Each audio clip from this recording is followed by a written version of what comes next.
Green I'm pretty sure I do. streaming. Hi, everybody. This is Stephanie Greenberg with Greenberg and Sinkovitz. Thank you for joining us tonight. This is our first ever Mental Health Monday. Tonight, we are going to be discussing working from home tips. Since most of us are obviously working remotely these days. Just to start off with something interesting that happened to me recently. My family and I just moved a couple days ago. So that was interesting during this pandemic. We have 2 young kids. So, we were kind of bouncing back and forth between houses, trying to socially distance from the movers.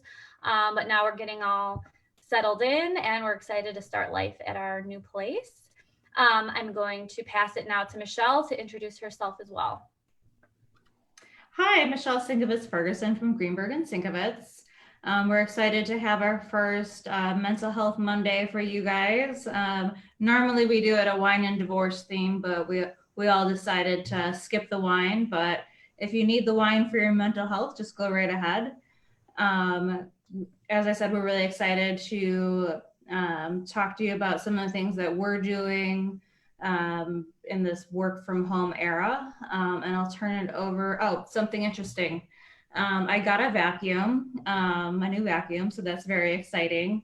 And since we're spending a lot of time at home, we're kind of redoing our porch area. So that's kind of the excitement in my life, which is not going to be exciting for anyone else to hear about. So I'll leave it at that. And Casey. Hi, my name is Casey Perino from Greenberg and Sinkovitz. I'm really excited to be here for the first time. Something interesting that happened to me this week was that I signed a lease on a new apartment, and it actually has a dedicated office space, which is great for me now that I am working from home. Let's just jump right into it. Oh, before I start, be sure to follow us on Instagram. The handle is GreenSyncLaw. And then definitely, if you have any questions, feel free to send them to us during the webinar or after. Any comments and suggestions are welcome. To start it off, I'm just going to talk about the stay-at-home order for a minute. Governor Pritzker's stay-at-home order is now running through May 30th of 2020. And as a result, many workplaces have implemented work from home policies that even extend past the stay-at-home order date. For example, courts are closed through May 18th, and currently many law offices are operating remotely. For many of us, working at home has been a major adjustment. For me, it definitely has been. And there can be many distractions, especially when there are other household members, whether that be spouses, children, or roommates, all home at the same time. So I'm going to pass it to Stephanie just to talk about our first tip to make the process of working at home a little more comfortable and effective. So the first tip I want to discuss is just getting an early start to your day. So if you can wake up around the same time that you normally would have if you were still going into your office, and just do your normal morning routine, whatever that may be. This just prepares your brain to be in the mindset for your regular workday. It also helps you stay on track for breaks later in the day, such as your lunch break. So if you can even take your lunch break around the same time, that also helps you just get into the mode, the routine, and keep everything, as if it were normal, as if you were going into your office.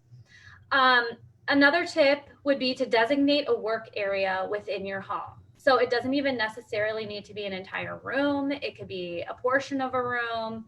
But this would help create separation between your work life and your personal life. So you can decorate the area a little with things like photographs, plants, or any other personal memento, just to make the space more comfortable and inviting for you.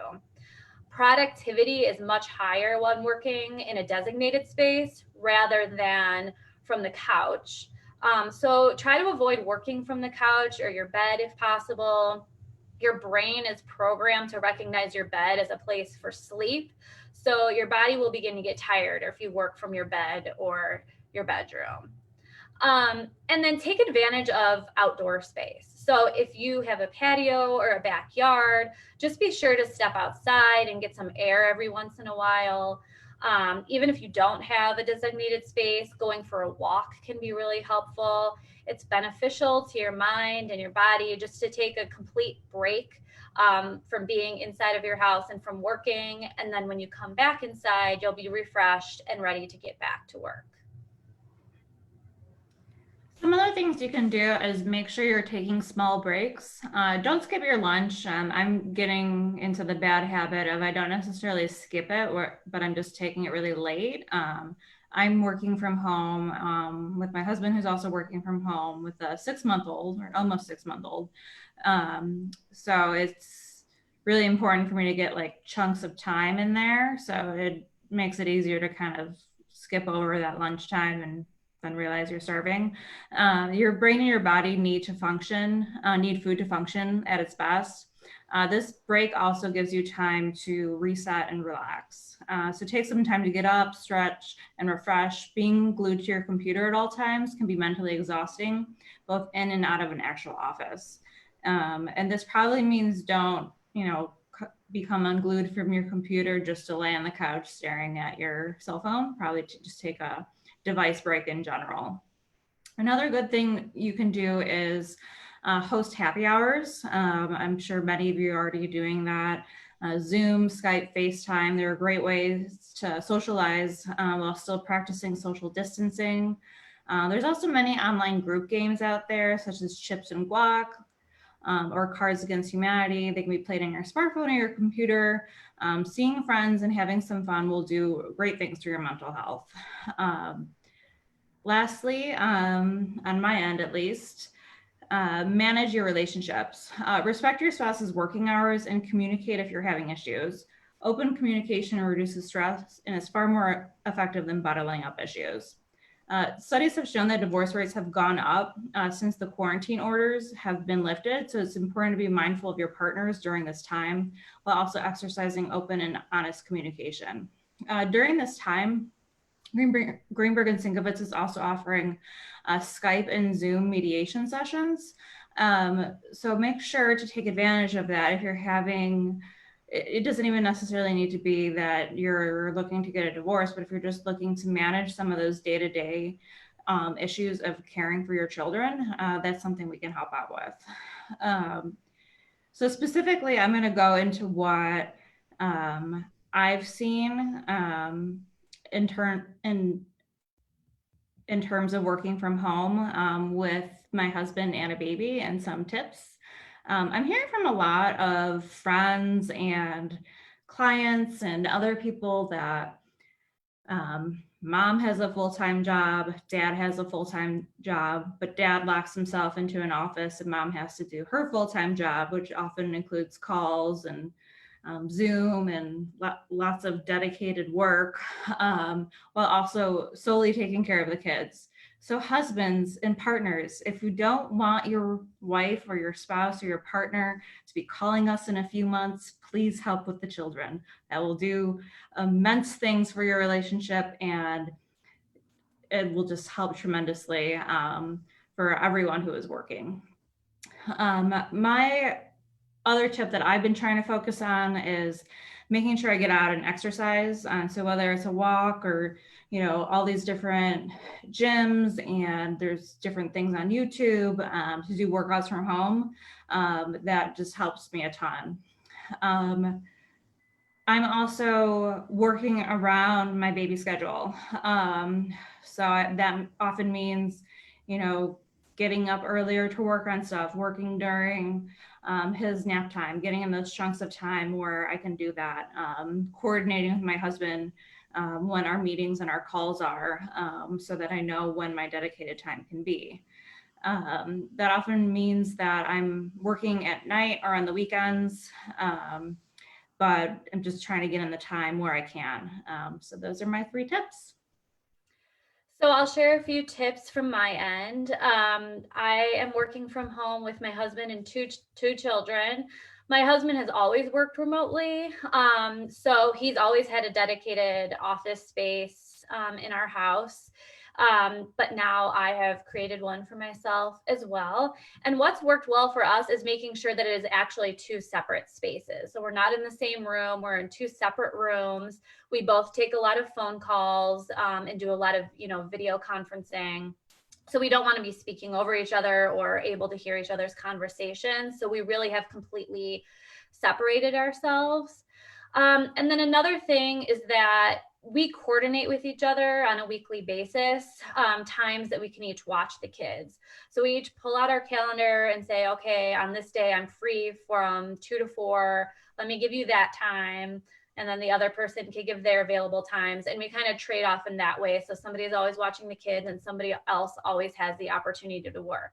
That being said, each of us also, like Michelle said, has to wake up early or do work on the weekends as well, just to kind of catch up with what we may not be able to get done during the regular working hours. And then for me, since I do have 2 children, it's been pretty crucial to try to get them on the same nap schedule. So I have an almost 1-year-old and an almost 3-year-old, and my almost 3-year-old takes 1 nap and my younger daughter takes 2. But for the second nap for my younger daughter, I try to put my kids down at the same time, and generally that I can make that work, and at least get, an hour or 2 of work in there while my kids are napping. So I know that's not always possible for parents. I know it's hard to get 2 or more kids on the same schedule, but if you can do it as much as possible so that you at least have a little bit of uninterrupted time that way. And now I'm going to turn it over to Casey to give some tips from her end as well. So my living situation is a little different. I don't have any kids. However, I do have a 3-year-old German Shepherd, and she can be quite noisy. So my first tip would be just to make sure you're getting your dog out, walking your dog, training your dog. I'm currently trying to teach my dog how to sit pretty. It is not going well, but getting there. But this is good for you, but also mentally stimulating for your dog. So that later in the day, when you have a call or a meeting, the dog is sleeping rather than running around and being distracted and being noisy.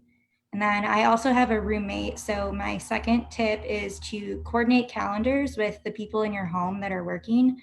My current apartment doesn't have an office space, so my roommate and I are both working in the living room.